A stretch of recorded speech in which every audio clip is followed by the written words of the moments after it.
Okay, so now for a little bit of a demo. So first off, what I've done is I've logged into the IBM Cloud Pak for MultiCloud Management. This is the version 1.3 that was released back in March. Um, so the next release will have a bunch of new features and functions, but what I'm showing you today can be done in the new release, and I would say there's going to be even more functionality behind it. But let's get started and kind of go through what is capable of today. So in this scenario, what we're going to do is I'm going to show you an application, and I'm going to show you how you can move its deployment from one cluster to another. And then I'm going to show you how you can do that in such a way that it is not happening as a part of you changing the cluster, but as a part of a policy, and this policy might be dynamic. So let's get started first by looking at the overview page. So on the overview page of the Cloud Pak, you're going to see a lot of information being presented to you in kind of some different views.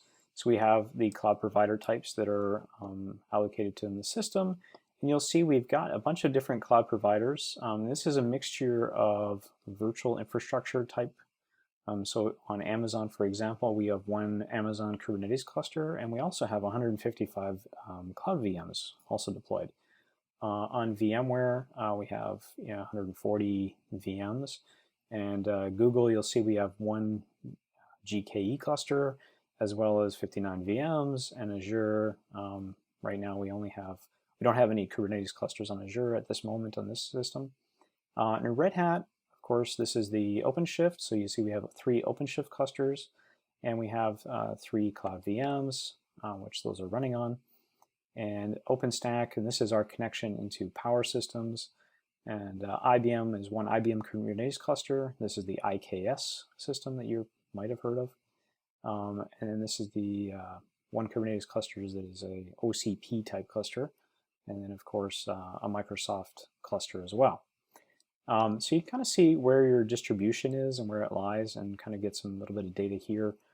Just an overview of where things are. And then below, you'll see, well, let's start over here. So also we have the Kubernetes clusters and breakdowns of virtual machine pools. And so you'll see the different pools and the breakdown by different pools that are there. And then applications, and we're going to spend a little bit of time talking about applications. There's 2 types.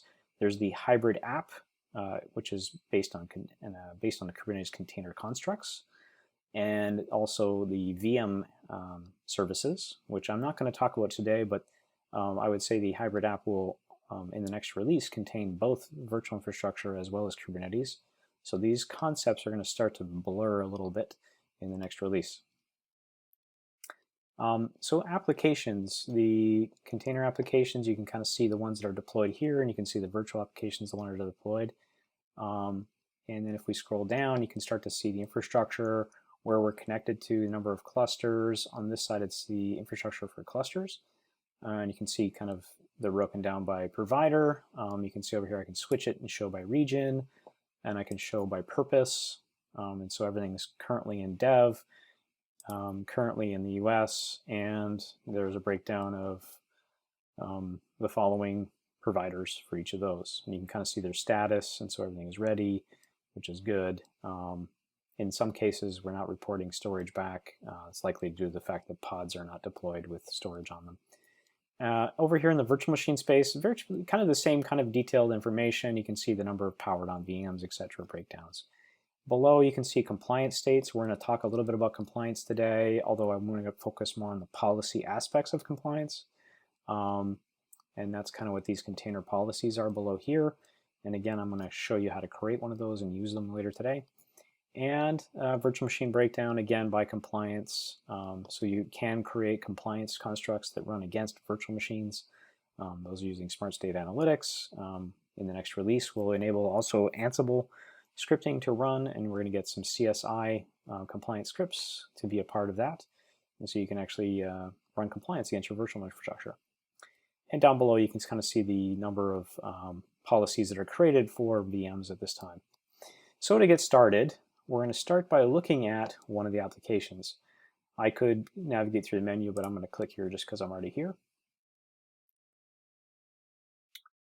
So as this loads, what you're going to see is a topology diagram of this application. So this application is created by having a single application with two subscriptions. These subscriptions are pointing to remote repositories. Each one of these has a rule. This rule is a placement rule. So when I click on that placement rule, it's going to open up the YAML file defining that section. So you'll kind of see it's broken apart using these little indentations for that rule piece. And you can kind of see what's happening here. Now this particular one has a pattern match for labels equals the name of the cluster. And so just to show you how easy this can be, I'm going to change the cluster to the Kubernetes, the GKE cluster. Just making sure I type in the right cluster number. There we go. This is a cluster we've already got into the system. I'm going to show you in a second. So once I click that, I'm going to click, this was the update button. You'll notice that this changed right here. It did say web dev, and now it's showing there. And all these things were clicked green a few seconds ago. And you'll see now they're spinning and they're moving. That will eventually go green when we come back here. You'll see that that's all green. So while that's kind of spinning up, I'm going to spend a few seconds showing you how I knew certain things and kind of the abilities of this search construct. So I'm going to click on this little search icon at the top, and it's going to launch me into this search navigation portal. So I have some saved searches here. So you have the ability to save a search, and I'll show you what that looks like in a second. So I'm going to view the clusters. Okay. So as I clicked view clusters, it did kind of this kind colon cluster. Okay, so I could have just typed kind colon cluster and that would have given me that, but because it's also very easy, I can click this little save icon if it wasn't already saved, and I can just name it, and now I've got these saved views, which is very powerful because now I can create kind of these maybe more complex queries that are very specific to a certain cluster or to a certain namespace, and find a whole bunch of details out, kind of watching over my system. So if there's a certain one that I really like, I might just save it and reuse it. So that's kind of a powerful tool. So what I wanted to do here was just show you that I moved that deployment from WebDev 10 to GKE Cluster 13C. Why did I choose those two? Over here you'll see they're both a part of this label, Cloud My Data Center 1. So that's going to become important in a few minutes. So today, you see when we started, I was specifically calling out the cluster name when we deployed, the cluster.name, or cluster colon name. Later, I'm going to change that to cloud colon my data center 1 so that the application can actually just choose one of any of the three that are currently set with my cloud my data center 1. I can actually add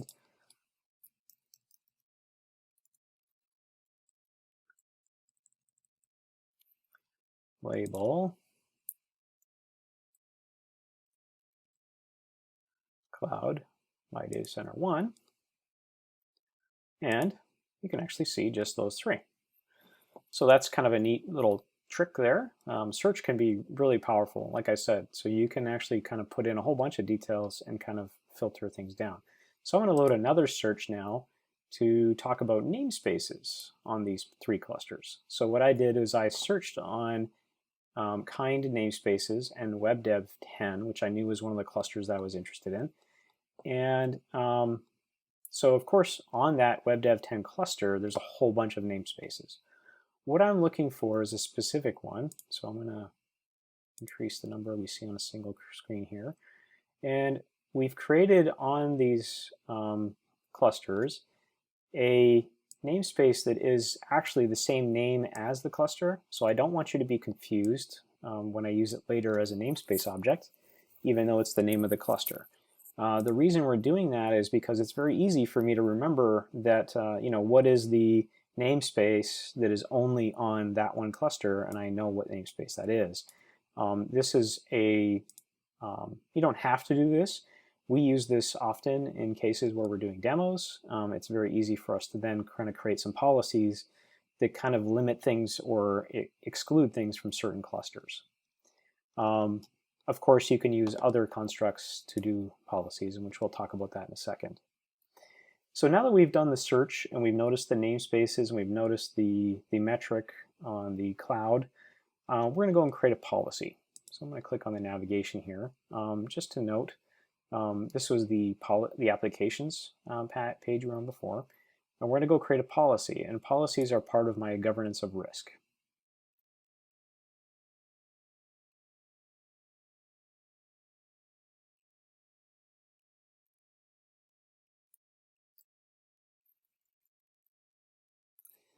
All right, so here we go. So now I have my policy page. And so on this policy page, obviously there's a bunch of highlights outlining the current state of things that are happening. We'll talk about that in a second, but I'm going to create a new policy.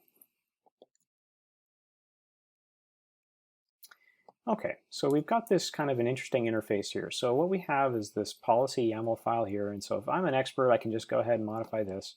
But on the side, we've got this nice little UI fields where it at least calls out the required fields and helps me fill them in. So I'm going to go ahead here and so I'm going to create a policy called webinar demo. I'm going to choose a namespace for this policy. So the policy is something that can have its own namespace. It doesn't have to be in the same namespace as whatever it's controlling. If you want to limit the scope of the policy to certain groups, you can ensure that it's only on a namespace that certain people have access to, and that way you can have perhaps the same type of policy name in different namespaces for different groups.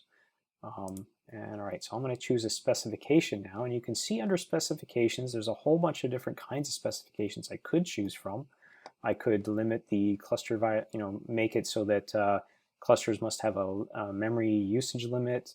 I could have a mutation policy watching for mutations happening on images. That means if somebody logs in and changes a pod, we notice it and we restart the pod from the image. There's CSI compliance policies, things like that. And what these will do, all these policies, I'm going to choose a namespace one, it will limit, or what it's going to do, well, let me just finish this binding piece first, explain that, and then I'll get back to it. So the binding piece is now saying, okay, I'm going to create that restriction on what, all right? And so now I have to choose where that's going to be reflected. And so you can see now, remember I talked about my cloud, my data center one, where it had three clusters in it. So I'm going to choose that as at least what I want my policy to map to.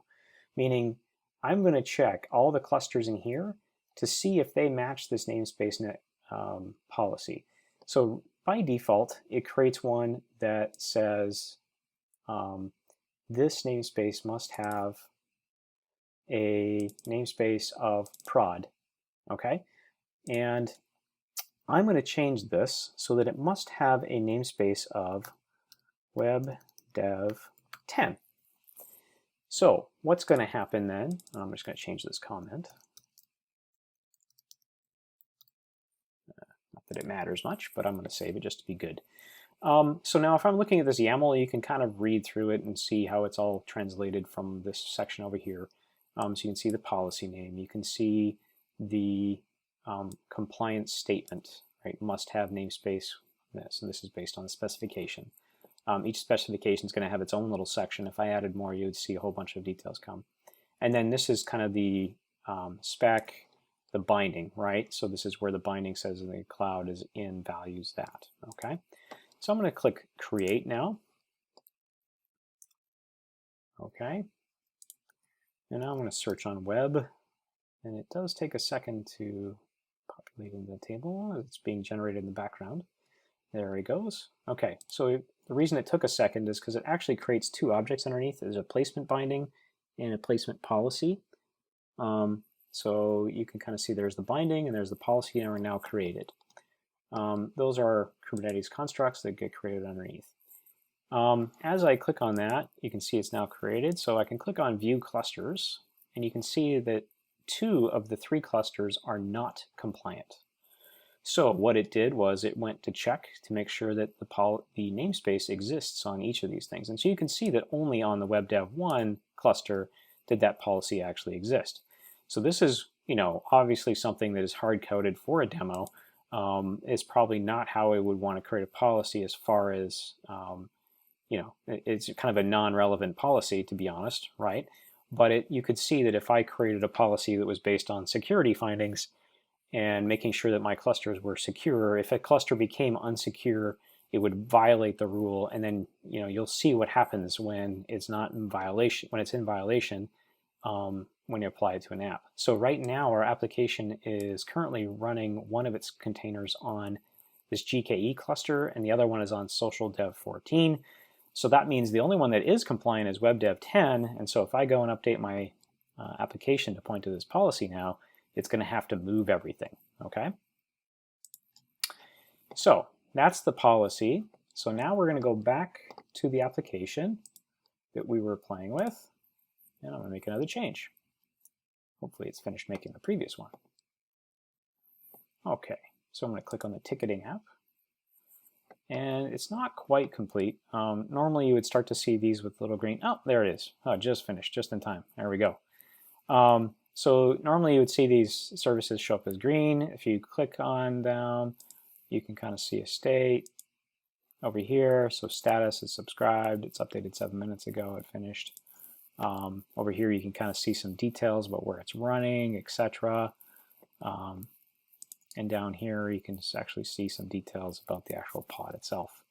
And of course you can click on your cluster and see some details about your cluster. Okay, so let's go back into the policy now, and I'm going to make another change. I'm going to say, you know what, I don't want to use a hard-coded cluster anymore. So instead of saying the name is equal to something, I'm going to change that such that it uses cloud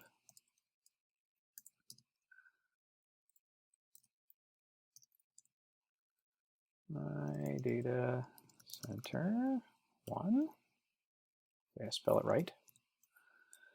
And I'm going to add something else. I'm going to add a policy.